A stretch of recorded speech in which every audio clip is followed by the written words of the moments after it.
elle a choisi son camp. Fin septembre, une enquête, ouverte notamment pour viol sur mineur, visait Gérald Marie, l'ancien directeur Europe de l'agence de mannequins Elite.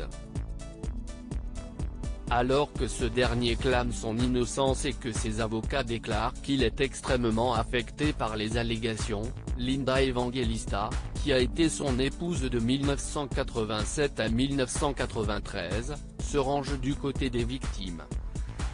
Dans un entretien accordé à The Guardian, le mannequin a déclaré « Au cours de ma relation avec Gérald Marie, je ne savais rien de ces allégations sexuelles contre lui, donc je n'ai pas pu aider ces femmes.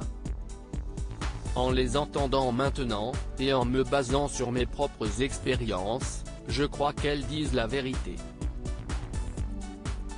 Cela me brise le cœur parce que ce sont des blessures qui pourraient ne jamais guérir, et j'admire leur courage et leur force de prendre la parole aujourd'hui. » Accusé d'agression sexuelle, de viol sur mineur et de viol, Gérald Marie nie les faits. Et pourtant, il semblerait que ces dérives sexuelles fussent monnaie courante. En 2011, le photographe Jacques Silberstein avait confié « Il aimait coucher avec les filles. Sa philosophie, c'était « Si tu veux travailler, il faut me baiser ». Mannequin suédois, Ebba Carlsson a confirmé ses propos aux Parisiens en révélant qu'elle avait subi une pénétration au début des années 1990 lors d'un casting avec Gérald Marie.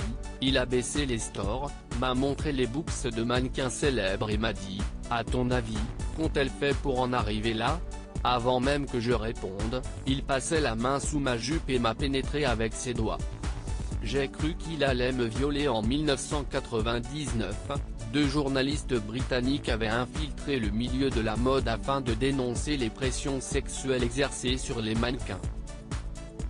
Alors que l'ex-mari de Linda Evangelista avait proposé 600 € à la journaliste Lisa Brinkworth pour coucher avec elle, CIST sur un tournage qu'il avait été plus qu'insistant. À un moment, il est venu s'asseoir à califourchon sur moi.